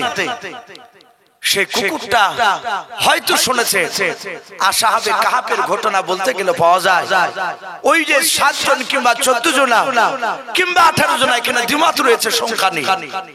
তারা রাত্রিবেলা পালিয়ে গিয়ে একটা গাছের গুড়িতে বাপজি নাই গুহাতে লুকিয়েছিল। তাদের সাথে একটা কুকুর পালিয়ে গিয়েছিল। ওই কুকুরটার নাম ছিল কিতমির। কি নাম বললাম? কিতমির। ওই কুকুরটা বাপজি ওই মানুষকে নিয়ে শুয়েছিল। তারা এক ঘুমে, আল্লাহ কোরআনে বলেছে আমি তাদেরকে এক ঘুমে 309 বছর পার করে দিয়েছিলাম। বলুন আলহামদুলিল্লাহ। তারা 309 বছর পর তাদের ঘুম ভাঙে। ঘুম ভাঙার পর দেখছে কুকুরের পেটের উপর দিয়ে ঘাস, ওদের নখগুলো লম্বা লম্বা, যেখানে একটা আলামত থাকবে। তো তারা দুটো দল হয়েছিল লোকের মধ্যে। এক দল বলছে ভাই সকালে শুয়েছি আর আজ বিকেলে ঘুম ভাঙলো, আর আরেকটা দল বলছে যে না গতকালকে সকালে শুয়েছি আজ বিকেলে ঘুম ভাঙলো। পার হয়েছে কত বছর ভাই? 309 বছর। তারপর খাবার আনতে গিয়ে বাপজি টাকাতে ধরা পড়ে যাচ্ছে, অচাল টাকা।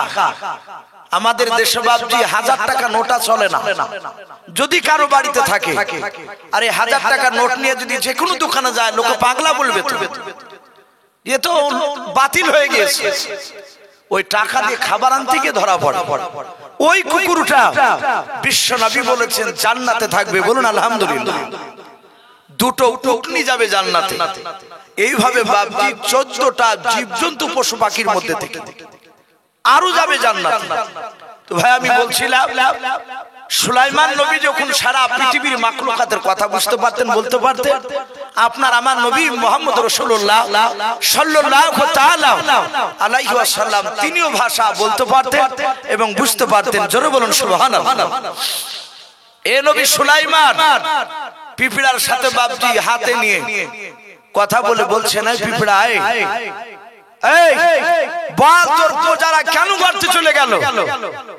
পিঁপড়াটা ডাক দিয়ে বলেছিল, হুজুর আপনার নেতৃত্ব যেমন আপনার দেশে চলে, ওই জিন আর মানুষ আর পাখিরাও আপনার নেতৃত্ব যখন মানে, এখানে যত পিঁপড়া আছে এরা সবাই আমারও নেতৃত্ব মেনে চলে। জোরে বলুন আলহামদুলিল্লাহ।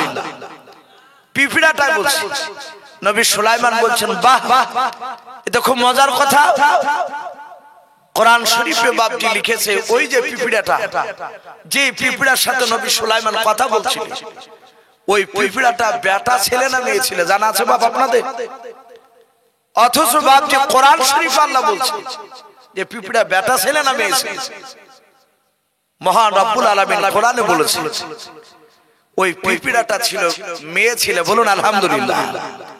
কোরআন শরীফে শব্দ এসেছে ওয়াকালাত। এই কলাত শব্দটা বাপটি মুয়ান্নাসে সিগা, স্ত্রীলিঙ্গ বলা হয়েছে। আপনারা আমরা সকলেই বাপটি 20 রাকাত তারাবি পড়ি না? আমরা 5 ওয়াক্ত নামাজের পর মুনাজাত করি। এদেরকে বাপটি আমরা দাবি করে হানাফি কি, তাই তো নাকি? আর যারা বুকের উপর হাত বাঁধে তারা দাবি করে আহলে হাদিস ফারাজ। চলতি ভাষা আমরা ফারাজি বলে ভালো বুঝতে পারি যে ওরা 8 রাকাত তারাবি পড়ে, 20 রাকাত পড়ে না। তা আবু হানিফা রাহমাতুল্লাহ আলাইহি নাম শুনেছেন তো? বিখ্যাত বুজুর্গ। এই আবু হানিফা রাহমাতুল্লাহ আলাইহি ওনার জীবদ্দশায় উনি কয়েকটা রাসূলুল্লাহকে দেখা সাহাবা, সেই সাহাবাদের সাথে ইমাম আযম আবু হানিফা রাহমাতুল্লাহ আলাইহির সাথে দেখা হয়েছিল। বলুন আলহামদুলিল্লাহ। তাহলে কত বড় পণ্ডিত শেখ। অথচ ভাই এক শ্রেণীর আমাদের যুবকেরা তারা ফেসবুকে এসে, ইউটিউবে বাপটি এক কিছু বক্তার বক্তব্য শুনে এত বড় মুস্তাহিদ পণ্ডিত আলেমকে গালিগালাজ করে, বলে আবু হানিফা একটা পথভ্রষ্ট ছিল। বলুন আস্তাগফিরুল্লাহ। অনেকেই বলে, অথচ এত বড় পণ্ডিত মিশরের বুকে বাপটি একদম সাহাবা গিয়েছে। তা আবু হানিফা তখন 8 বছরের ছেলে। ওনার দাদু নিয়ে গিয়েছে, বিখ্যাত আলেম। আমরা গত বছর মনে হয় দমকলে ভিড় জমাল ছিলাম না ভাই, কেরাতের প্রতিযোগিতাতে অনেক দূর থেকে মানুষ গিয়েছে, যে সৌদি আরবের মক্কার ইমাম আসছে, আমরা যাই যে কমসে কম নামাজটা তো পড়বো। এইভাবে বাপটি মিশরে প্রচার হয়েছে যে নবীর সাহাবা। আবু হানিফার বাপটি দাদা নিয়ে যাচ্ছে, চল দাদু ভাই, বলে চলে। যে হাজার হাজার মানুষ বাপজি বসে আছে, ওই বিখ্যাত রাসূলের সাহাবা তিনি দাঁড়িয়ে বলছে, তোমাদের প্রশ্ন থাকলে প্রশ্ন করো, আমি প্রশ্নের উত্তর দিব ইনশাআল্লাহ। আল্লাহ যতটা বলায়। এখন সাহাবাকে প্রশ্ন করতে বলেছে, কেউ বাপজি ভয় উঠতে পারছে না। একটা মান সম্মানের তো ব্যাপার, যে এত বড় দামি সাহাবা। সাথে হাতে বাপজি ওই আবু হানিফাকে ছোট ছেলেকে তার দাদু বলছে, ভাই উঠ না। আবু হানিফা বলছে, দাদা উঠে। বলে না ভাই, পারা যাবে না, দেখছি না লোক সব বসে আছে। তা আবু হানিফা বলছেন, দাদু আপনি প্রশ্ন করে ওই আল্লাহ রাসূলের সাহাবাকে, যে নবী সুলাইমান আলাইহিস সালাম যে পিঁপড়াটার সাথে কথা বলেছিল, ওই পিঁপড়াটা মেয়ে ছেলে ছিল না বেটা ছেলে ছিল, একটু জিজ্ঞাসা করেন তো। বলুন সুবহানাল্লাহ। ছোট্ট একটা ইমাম আযম আবু হানিফা রাহমাতুল্লাহ, তখন তিনি বড় আলেম হয় নাই, কিন্তু মাদ্রাসায় পড়ে। সাথে হাতে বাপজি আপনার ওর দাদু দাঁড়িয়ে গেছে, দাঁড়িয়ে বলছে, হুজুর মাফ করবে, নবী সুলাইমান কথা বলেছিলেন একটা পিঁপড়ার সাথে, কোরআন শরীফে এসেছে ঘটনাটা। তা আপনি বলুন ওই পিঁপড়াটা বেটা ছেলে না মেয়ে ছেলে? সাহাবা বললেন, এই কে প্রশ্ন করলে? আর ভয়ে বসে পড়াইছে। আমার মনে হয় অন্যায় হয়েছে। বলে কে প্রশ্ন করলে? যারা সাইডে ছিল বললো, ভাই তুমি করলে করে দাঁড়াচ্ছে না। দাঁড়িয়ে বলছে, হুজুর মাফ করবেন, আমি ইচ্ছাকৃত দাঁড়াই, আমার এই ফুচকে নাতি আমাকে জোর করে দাঁড়াতে বলেছে, এই প্রশ্নটা করতে বলেছে। আযম আবু হানিফা বললেন, বাচ্চাটাকে একটু তোলা হলো। বাচ্চাটাকে তোলালে ইমাম আযম আবু হানিফা রাহমাতুল্লাহ আলাইহির কাছে রাসূলের সাহাবা হেঁটে চলে যাচ্ছে। বলুন আলহামদুলিল্লাহ। যে বাচ্চাটার হাতখানা ধরে মাথা হাত দিয়ে বলছে, বাবা তুমি বলতে পারবা? বলে আপনি যদি হুকুম করেন আমি বলে দিতে পারবো। বলে বলো ধীরে। তখন উনি কোরআন থেকে প্রমাণ দিলেন, ক্বালা, যে পিঁপড়াটা মেয়ে ছিল।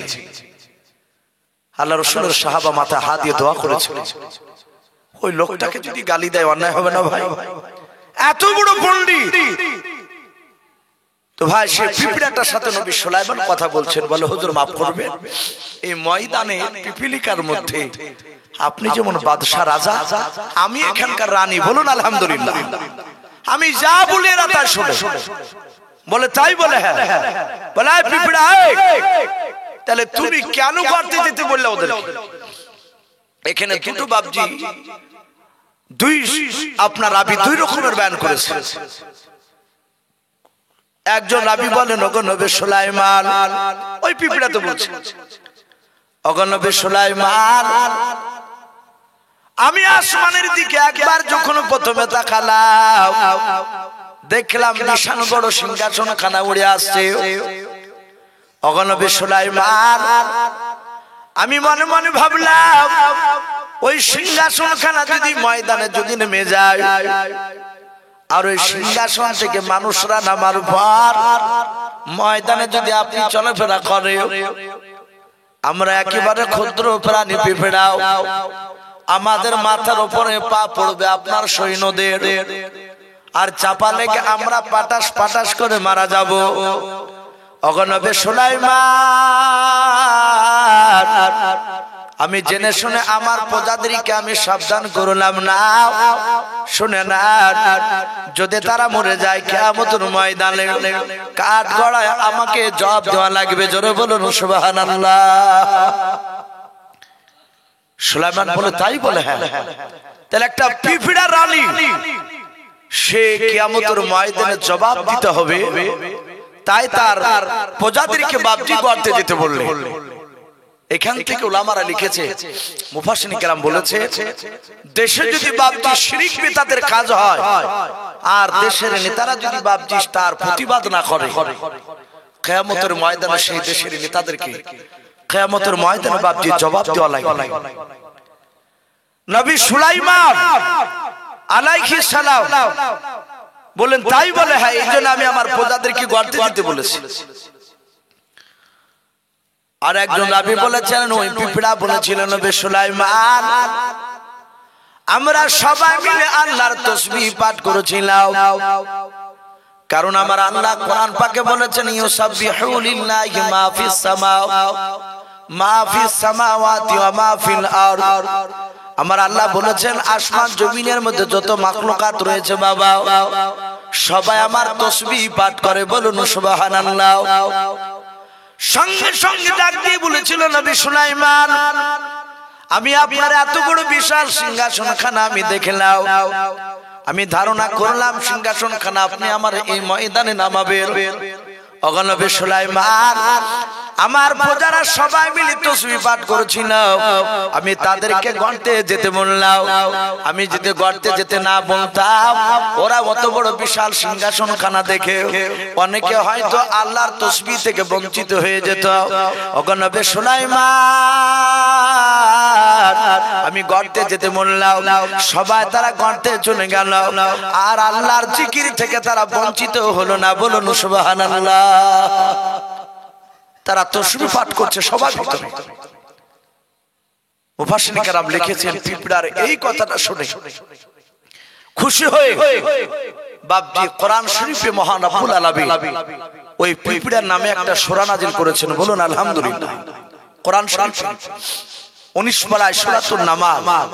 এই নামলাতুন শব্দের অর্থ হচ্ছে বাবজি পিপিলিকা। কোরআন শরীফে বাবজি একটা হাতির নামে সূরা আছে না? হাতির নামে সূরা। অনেকে সূরাটা জানে কিন্তু নাম জানি না যেটা হাতি বলা হয়। আলাম তারা কাইফা ফাআলা রাব্বুকা বিআসহাবিল ফিল। ওহরহ ইমাম সাহেবরা পড়ে এই সূরা ফিল। এই আরবিতে বাবজি ফিলুন মানে হচ্ছে বাবজি হাতি। হাতিকে আরবিতে ফিলুন বলা হয়। কোরআন শরীফে বাবজি একটা মাকড়সা নামে সূরা আছে। কোরআন শরীফে মাকড়সা নামে সূরা আছে। আনকাবুত বলে বাবজি একটা সূরা পাওয়া যায়। সম্মানিত ভাইরা আমার, বাবা জীবনেরা, পিঁপড়ার সাথে কথা বলার পরে পিঁপড়াকে রেখে দিয়ে নবী সুলাইমান যে কোনো উদ্দেশ্য নিয়ে তো ঘুরতে গিয়েছে। পিঁপড়াকে ছেড়ে দিয়ে নবী সুলাইমান আলাইহিস সালাম মানুষ আর জিন আর পাখিদেরকে ডাক দিয়ে বলল, যাও তোমরা 2 ঘন্টার মতো এই ময়দানটা ঘোরাফেরা করে এসো। 2 ঘন্টার মধ্যে এসে আবার সবাই আপন আপন জায়গায় এসে হাজির হয়ে যাবে। এখান থেকে আবার চলে যাবো আমার বাড়িতে। মানুষ আর জিন আর পাখিরা সবাই চলে গেল। ঘন্টা দিয়ে ঘোরাঘুরি করে আবার বাপজি তারা চলে আসে। নবী সুলাইমান আলাইহিস সালাম প্রথমে বাপজি জিনেদেরকে ডাক দিয়ে লক্ষ্য করে বললে, ওগো জিনেরা, তোমরা সবাই কি চলে এসেছো? দেখো দিনি তোমাদের চেয়ারগুলো সব ফাঁকা আছে না বুক হয়ে আছে? জিনেরা ডান দিকে বাম দিকে সামনে পেছন দিকে চারিদিকে বাপজি লক্ষ্য করে দেখে বললেন, ওগো নবী সুলাইমান আলাইহিস সালাম, আমরা কেউ বাকি নাই, সবাই চলে এসেছে, একটা চেয়ারও ফাঁকা নাই। আল্লাহর নবী আপনার সুলাইমান আলাইহিস সালাম এবার মানুষের দিকে লক্ষ্য করে বলেছিলেন, মানুষেরা বলো বলো তোমাদের মধ্যে সব মানুষেরা এসেছে কিনা? মানুষেরা বাবা সবাই মিলে ডান দিকে বাম দিকে সামনে পেছন দিকে তাকাতাকি করে বলেছিল, নবী সুলাইমান আমরা কেউ বাকি নাই, সবাই চলে এসেছে। আল্লাহর নবী সুলাইমান আলাইহিস সালাম এবার পাখিদের দিকে লক্ষ্য করে বলেছিলেন, ওরে পাখিরা বল তোদের মধ্যে সব পাখি এসেছে কিনা বল। পাখিরা সবাই চারিদিকে বাপজি লক্ষ্য করে একজন পাখি ডাক দিয়ে বলেছিল, ওগো নবী সুলাইমান আমার এই ডান দিকের জায়গাতে একটা পাখি ছিল, আসার সময় নবী গো আপনি 2 ঘন্টা ঘুরতে যেতে বলেছিলেন বলে, হ্যাঁ এই 2 ঘন্টার মধ্যে ঘুরতে যাওয়ার পর এই ডান দিকের পাখিটা এখন আসে পৌঁছাতে পারে না। ওগো নবী আপনি পাখিটাকে খুব ভালোবাসেন, বলে ওই পাখিটার নাম কি? কোরআন শরীফে বাপজি পাখিটার নাম পাওয়া যায় হুদহুদ। কি নাম বললা? হুদহুদ দেখেছেন বাপ কেউ? হুদহুদ পাখি নেই আমাদের দিকে, কিন্তু আমাদের শায়েখরা আমাদেরকে বাপজি ক্লাসে পড়াতে গিয়ে হুদহুদ পাখির বর্ণনা দিয়েছে। আপনাদের মুফতি সাহেব বাপজি যে মসজিদের ইমাম, উনিও বাপজি পড়া, যেহেতু একটা মাদ্রাসার বড় মাদ্রাসার একজন হেড মাওলানা, উনিও পড়েছেন পড়ার, আমাদেরকে বলেছেন কাঠঠোকরা পাখির মতো ওই হুদহুদ পাখিটা সেম কাঠঠোকরার মতো, কিন্তু হুদহুদ পাখিটা কাঠঠোকরা পাখির চেয়ে একটু লম্বাতে একটু বড়, কিন্তু দেখতে ওরকম। তো ওই হুদহুদ পাখিটা বাপজি এখানে নেই, ওই পাখিটা ডাক দিয়ে বলল, আর পাখিটা বলেছিল, হুজুর আপনি সব পাখির চেয়ে যে পাখিকে বেশি ভালোবাসেন। কাকে ভালোবাসেন? হুদহুদ পাখি। কেন ভালোবাসতেন? ওই পাখিটার 2টো গুণ ছিল, যে গুণ দুটো অন্য 2টো পাখির মধ্যে ছিল না। 1 নম্বর গুণ কমলিয়ার পানি। ওই হুদহুদ পাখিটা বাপজি উপর থেকে মাটির দিকে তাকালি উনি দেখতে পেতেন। বলুন আলহামদুলিল্লাহ। নবী সুলাইমানকে বলতেন, হুজুর এখানে কম করলে আপনি পানি পেয়ে যাবেন। পানি লিয়ার তো বাপজি সব জায়গায় সমান না, জানি না আপনাদের গ্রামে, কিন্তু মনে হয় যে এদিকে 2টা পাইপে পানি পেয়ে যায় ওহরো, কিন্তু আপনি রাঢ়ের দিকে যান, কাঁধি পার হলি আপনি দেখতে পাবেন ও 20টা 22টা পাইপ দেওয়ার পরও পানি বাপজি জাম্পিং করে, ছুটে গেলে থুতনি উড়ে যায় অনেকে। তাহলে ওদিক দিয়ে আলহামদুলিল্লাহ আমরা আল্লাহর কাছে হাজার শুকরিয়া। অনেকে তো ইদার আপনার ওই পায়খানা চেম্বার কাটতে কাটতে পানি উঠে পড়ে। তাহলে ওই পাখিটা কমলিয়ারে কোথায় পানি তা বলতে পারত। 2 নাম্বার মাটির তলে কোথায় সোনা আছে তা পাখিটা উপর থেকে বলে দিতে পারত। এই জন্য নবী সুলাইমান খুব ভালোবাসতেন। তো পাখিরা বললো, হুজুর হুদহুদ পাখি নেই, এই জায়গাটা শূন্যস্থান, পূর্ণ হয় না, ফাঁকা হয়ে আছে। তো নবী বললেন, তাহলে দেখো দিন পাখিরা জঙ্গলে কোথায় মনে আটকা পড়ে গেছে। পাখিরা বাপজি 8 ঘন্টা মতো খুঁজে খুঁজে কোথাও পেল না, এসে বলে, নবী সুলাইমান আমরা খুঁজলাম পেলাম না। নবী বললেন, মানুষ তোমরা একটু দেখো তো। আবার 3 লাখ মানুষ বেরিয়ে গোটা ময়দান খুঁজলে, তারাও বাপজি নিরাশ হয়ে ফিরে এসে বলে, হুজুর পাইলাম, ওই পাখিটার দেখাই পেলাম। থাকছে কারা ঝুলতে আর জিনেরা। নবী সুলাইমান বললেন, জিন এবার তোমরা একটু দেখে এসো। জিনেরা চিরুনি তল্লাশি চালিয়ে বাপজি তারা খুঁজে খুঁজে ওই হুদহুদ পাখির বাপজি হদিস তারা পেল না। বলুন আলহামদুলিল্লাহ, তারা পেল না। অনেক মানুষ ভাই, কিছু মানুষের আকীদা থাকে যে জিনেরা গায়েবের খবর দিতে পারে। বলে না এরকম? বলে কি করি? বলে আপনার যদি মালা হারিয়ে যায় তো অনেক লোক বলবে যে অমুক দেশে চলে যায়, একটা মেয়ের কাছে জিন আছে, কি লোকের কাছে জিন আছে। ও জিনে ভর তুলে তোর মালা কোথায় পড়ে আছে, কে নিয়েছে, ও গায়েবে বলে দিবে। বলুন আস্তাগফিরুল্লাহ। গোটা পৃথিবীর মধ্যে আসমান জমিনের ভিতরে একমাত্র গায়েবের খবর কে জানেন? জরুন বলুন ভাই। একমাত্র আল্লাহ। আল্লাহ ছাড়া গায়েবের খবর কেউ জানে না। হ্যাঁ, কিন্তু আল্লাহ বলেছেন নবী রাসূলরা ওরাও জানে না, কিন্তু আমি আল্লাহ যতটা জিবরিলের মারফতে আমার যে গায়েব গুলো যে নবী রাসূলদেরকে আমি জানিয়েছি, তার বাইরে ওই নবী রাসূল আর বলতে পারবে না। বলুন আলহামদুলিল্লাহ। এই যে জিনেরা এই সবগুলো বলে না যে ভরটা তুলে, এগুলো সব ভণ্ডামো করে, পুরো ভণ্ডামো। জিনেরা যদি তাই জানতো, নবী সুলাইমান আলাইহিস সালামের জান কবজ করে নিয়েছে, জিনেরা জানতে পারে। অথচ চেয়ারে বাদ যেভাবে বসে আছে আর ওরা মসজিদ তৈরি করছে। ওরা যদি জানতো তাহলে মসজিদ আর সম্পূর্ণ করে দিত না। ভাই, এই ধারণা কখনই নেবেন না যে জিনেরা গায়েবের খবর বলে, এগুলো মিথ্যা। জিনেরা বললো হুজুর কোথাও পেলাম না, বলে পেলে না, বলে না, বলে এই বাতাস আমার সিংহাসনখানা উড়িয়ে নিয়েছ আমার এলাকায়। আর পাখিদেরকে বললো, পাখিরা যেই হুদহুদকে দেখা পাওয়া গেল না, এই হুদহুদকে যদি কোনোদিন যদি দেখতে পাও, সেই দিন আমার কাছে আসতে বলবা। সে যদি উপযুক্ত যদি দলিল পেশ করতে পারে তাহলে আমি তাকে ক্ষমা করে দেব। আর যে সে যদি উপযুক্ত দলিল পেশ করতে না পারে তাহলে শাদীদুল আযাব, আমি তার কঠিন বিচার করব, কঠিন শাস্তি তাকে দেব। পাখিরা বাতাসের সাহায্যে বাপজি সবাই চলে গেল। যেই হুদহুদ পাখিটা বাপজি পাওয়া গিয়েছিল না, সে পাখিটা ঘন্টা চারেকের পর ওই ময়দানে ঘুরে আসছে। এসে দেখছে নবী সুলাইমানও নেই, তার সিংহাসন। বুঝতে পারলেন আমার আসতে দেরি হয়েছে, তাই নবী সুলাইমান চলে গেছে। পাখিটা ওখান থেকে সোজা উড়ে গিয়ে ঘন্টার পর ঘন্টা উড়ে গিয়ে নবী সুলাইমানের রাজদরবারে গিয়ে পৌঁছে গেল। বলুন আলহামদুলিল্লাহ। নবী সুলাইমান আলাইহিস সালাম তার জিন আর মানুষ আর পাখিদেরকে নিয়ে বক্তব্য রাখছিলেন, আরো মাখলুকাত ছিল। এই পাখিটা উড়ে গিয়ে বাপজি যেখানে পাখি বসেছিল ওই পাখিদের কাছে গিয়ে বসে পড়লো।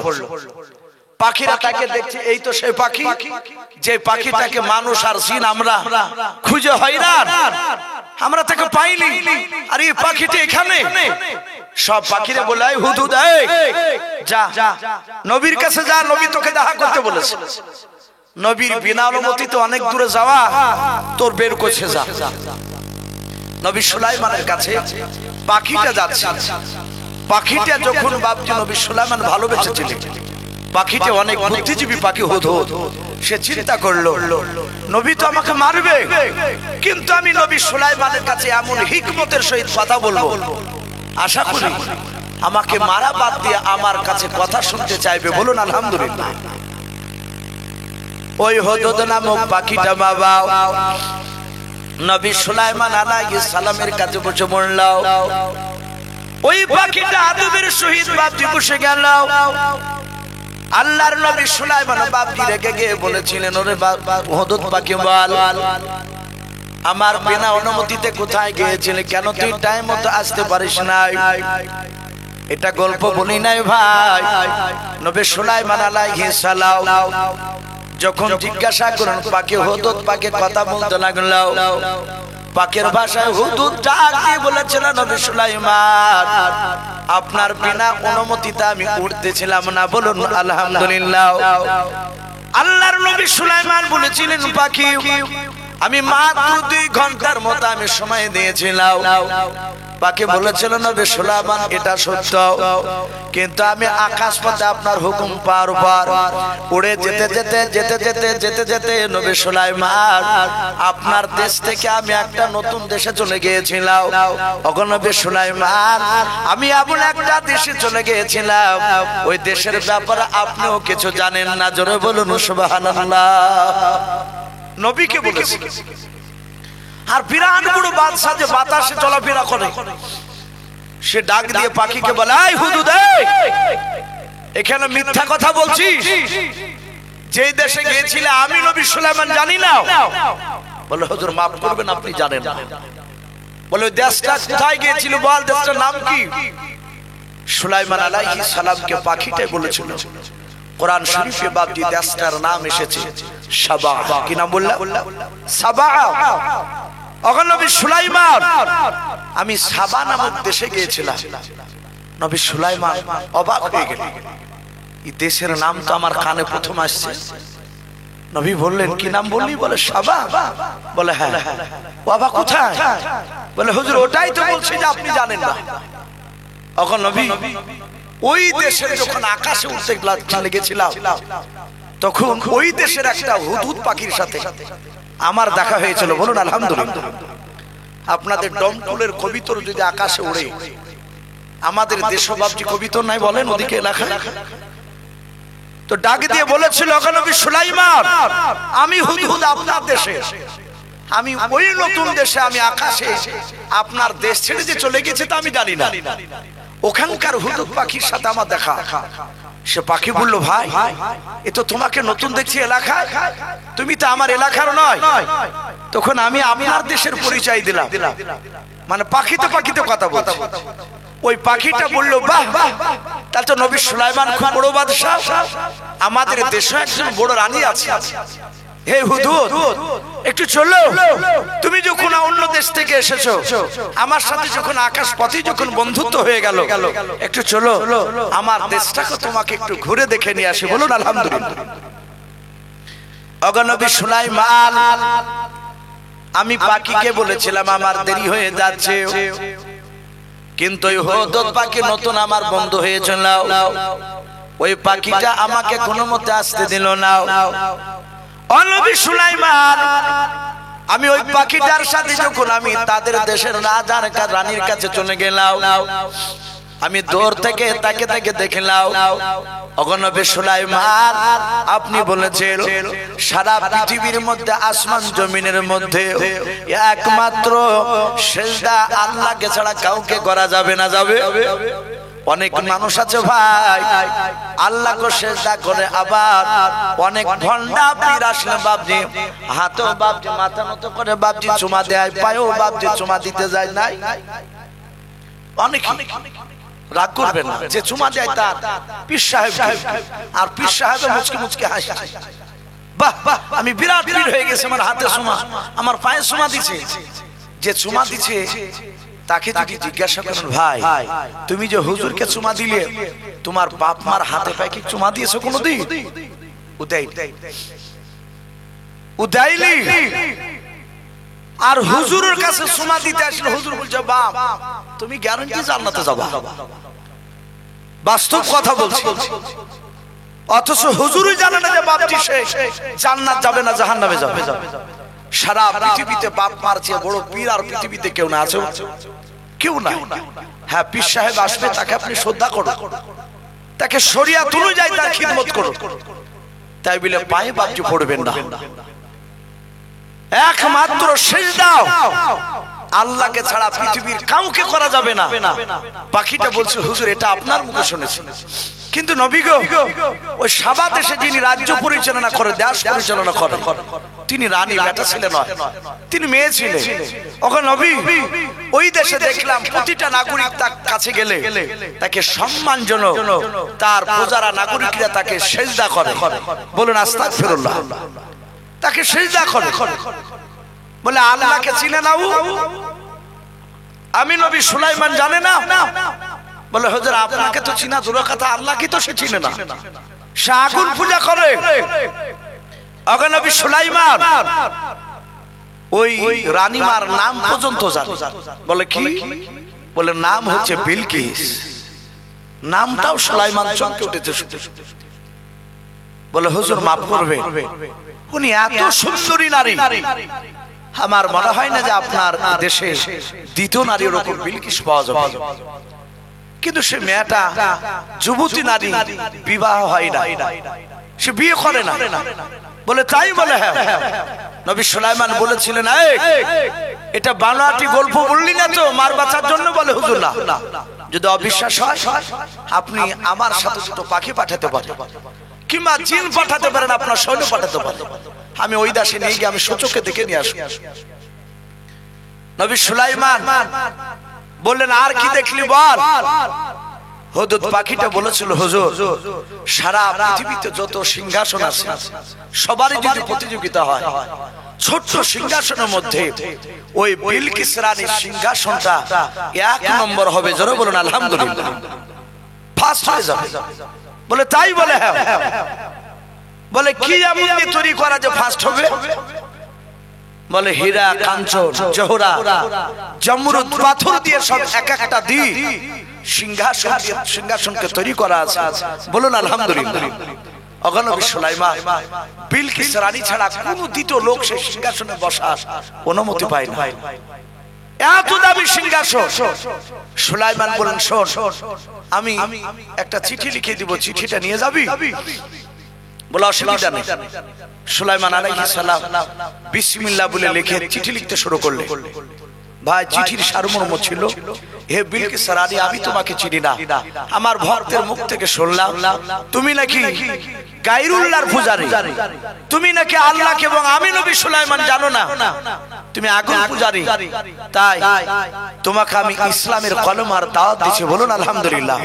তুমি কলেমা পড়ে নাও, যদি কলেমা না পড়ো, যদি তুমি আমার সাথে যুদ্ধ করবে মনে করো, তুমি যুদ্ধে আমাকে হারাতে পারবে না, আশা করি তুমি হারিয়ে যাবে।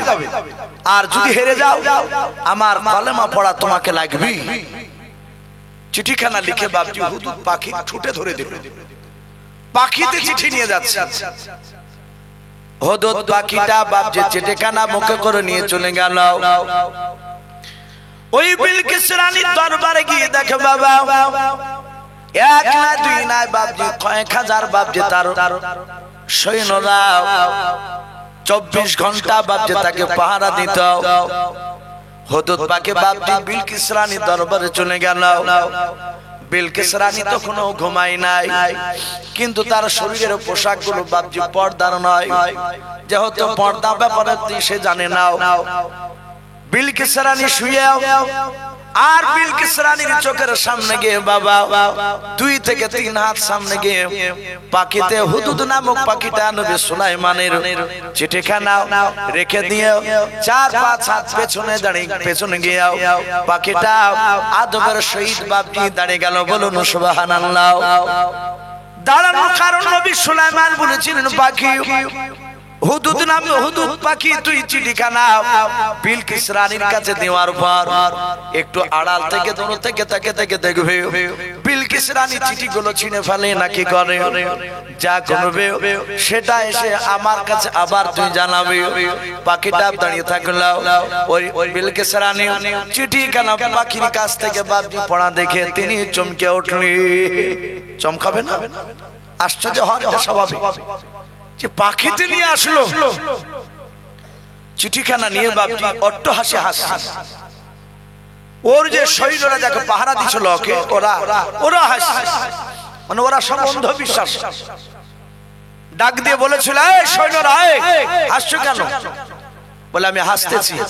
আপনি যে হাসছেন?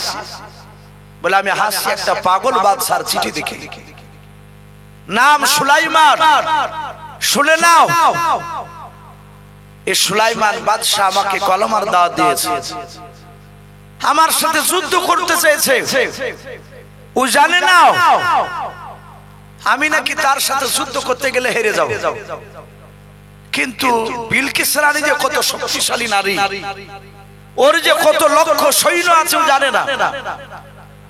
তাই 3টে সৈন্য 3 বস্তা সোনা নিয়ে দাঁড়িয়ে যাও। 1 বস্তা সোনা মেয়েদের পা থেকে মাথা পর্যন্ত যা লাগে গয়না একটা বস্তা ভরে নাও। আর 2 বস্তা সোনা আরো নাও। 3টা শিক্ষিত যুবক এই সোনাগুলো নিয়ে গিয়ে বাদশাহ সুলাইমানকে দিয়ে এসো, সে যেন আর বিলকিস রানীকে চিঠি লিখে বিরক্ত না করে, ওর সাথে যুদ্ধ করতে চাই না, মশা মেরে হাত লাল করে না, ও পারবে না আমাদেরকে, আমাদের শক্তির ব্যাপারে একটু তাকে শুনিয়ে দিয়ে আসবা। 3 বস্তা সৈন্য বাপজি সোনা নিয়ে 3টা সৈন্যতে মাথায় করে নিয়ে বাপজি হাঁটতে শুরু করলো। পাখিটা রাজ দরবার থেকে ফুরুত করে উড়ে সোজা উড়ে গিয়ে নবী সুলাইমানের দরবারে বাপজি পৌঁছে গেল। বলুন আলহামদুলিল্লাহ। একটু জিকির করে লা ইলাহা ইল্লাল্লাহ লা ইলাহা ইল্লাল্লাহ মুহাম্মাদুর রাসূলুল্লাহ সাল্লাল্লাহু আলাইহি ওয়াসাল্লাম। পাখি 1 ঘন্টা যদি উড়িয়ে যায়, একটা মানুষ 5 ঘন্টা ধরে অতদূর পৌঁছাতে পারবে না। পাখিকে বলল, পাখি কি করেছে? বলে হুজুর আপনাকে লোভী বাদশা বলেছে, তাই আপনাকে 3 বস্তা সোনা নিয়ে আসে। আল্লাহর নবী সুলাইমান বললেন আমাকে সোনা দিতে এসেছে? বলে হ্যাঁ। বলে ও কি জানে না যে আল্লাহ রাব্বুল আলামিন আমাকে এত বড় বাদশা বানিয়েছে, আমার সোনার অভাব নাই? বলুন আলহামদুলিল্লাহ। বলে এই জিন মানুষেরা দাঁড়িয়ে যাও। 3 লাখ জিন আর মানুষ বাপজি দাঁড়িয়ে গেল। ওরা বুঝতে পেরেছে নবী সুলাইমান রেগে গিয়েছে। আল্লাহর নবী বলেন জিনেরাও। আর নবী সুলাইমান পাখিকে বলল ওরা আসতে কতটা সময় লাগবে? বলে নবী আপনার দরবারে প্রায় 5 ঘন্টার উপর সময় লাগবে আপনার দরবারে পৌঁছাতে। নবী সুলাইমান আলাইহিস সালাম জিন আর মানুষদেরকে ডাক দিয়ে বলল, ওরে জিনেরা, আমার দেশে পানির তলে যত সোনা আছে, মাটির তলে যত সোনা আছে সব তাড়াতাড়ি তোমরা কয়েক মিনিটের মধ্যে নিয়ে এসে হাজির করে দাও। জিনেরা বলেছিল নবী সুলাইমান এতগুলো সোনা আপনি কি করবেন? আপনি বলেন। আল্লাহর নবী সুলাইমান মানুষদেরকে ডেকে বলল, মানুষেরাও জমিনের উপরে যত সোনা আছে সব সোনাগুলো নিয়ে এসো। বলে হুজুর এতগুলো সোনা কি করবেন? আল্লাহর নবী ডাক দিয়ে বলেছিলেন, ওরা জিন মানুষেরা, আল্লাহ আমাকে এত বড় বাদশা বানিয়েছে, তার সাথে আমাকে নবী করে পাঠিয়েছে আল্লাহ। ওই বিলকিস রানী জানে না নবী সুলাইমান কত বড় শক্তিশালী বাদশা, সোনার অভাব করে নাই। এই বিলকিস রানী জানে না। ওরে আমার জিন মানুষেরা, ওই বিলকিস রানীর সৈন্যদেরকে আমি দেখাতে চাই। তে আমার রাজ দরবার থেকে শুনে নাও, বিলকিস রানীর সৈন্যরা যেদিকে দিয়ে আসবে ওই রাস্তার দিকে 1 নাই 2 না, তাফসীরে মারিফুল কোরআনে বাবা আপনার প্রায় 30 মাইলের কথা বাপজি পাওয়া যায়। আপনার 30 মাইল প্রায় মোটামুটি কিলোমিটার ভাগ করতে গেলে 48 থেকে বাপজি 50 কিলোমিটার রাস্তা আল্লাহর হুকুমে ওই জিন আর মানুষেরা বাপজি 1 ঘন্টার মধ্যে বাপজি আপনার তারা 50 কিলোমিটার রাস্তা সোনা দিয়ে ঢালাই করে দিলেন। জোরে বলুন সুবহানাল্লাহ। বলে না রে তাকবীর। সম্মানিত ভাইরা আমার, বাবা বলেন জিন মানুষেরা তৈরি করে দিয়ে বলছেন হুজুর কমপ্লিট। বলে এখনো কমপ্লিট হয় না। এই জিন আর মানুষেরা রাস্তার 2 দিকে 1 মানুষ করে সোনার পাঁচিল করে দাও। জোরে বলুন সুবহানাল্লাহ। সোনার পাঁচিল বাপজি করে দেওয়া হলো। জিনারা বলছেন হুজুর রেডি। বলে এখন এসব পৌঁছাইলি, যা জঙ্গল থেকে বাঘ সিংহ ডেকে নিয়ে গা। ডেকে নিয়ে আসলো নবী সুলাইমানের নাম করলো, আর বাঘ ভালুক সিংহ হুড় হুড় করে বাপজি এসে নবী দরবারে হাজির। নবীকে বলছেন হুজুর ডাকলেন কেন? বাঘের ভাষায় বাঘ কথা বলছে। ডাক দিয়ে নবী সুলাইমান বলেন পায়খানা কর রাস্তায় পায়খানা। তারা সবাই বলল হুজুর মাফ করবে, এ তো টাটকা সোনা রাস্তা। বলে টাটকার হলো পায়খানা কর। আমি দেখাতে চাই বিলকিস রানীর সৈন্যরা দেখবে নবী সুলাইমানের দেশে রাস্তা পর্যন্ত সোনা, আবার ওই রাস্তায় জঙ্গলের পশুরা পর্যন্ত পায়খানা করে। ও দেখে যায়।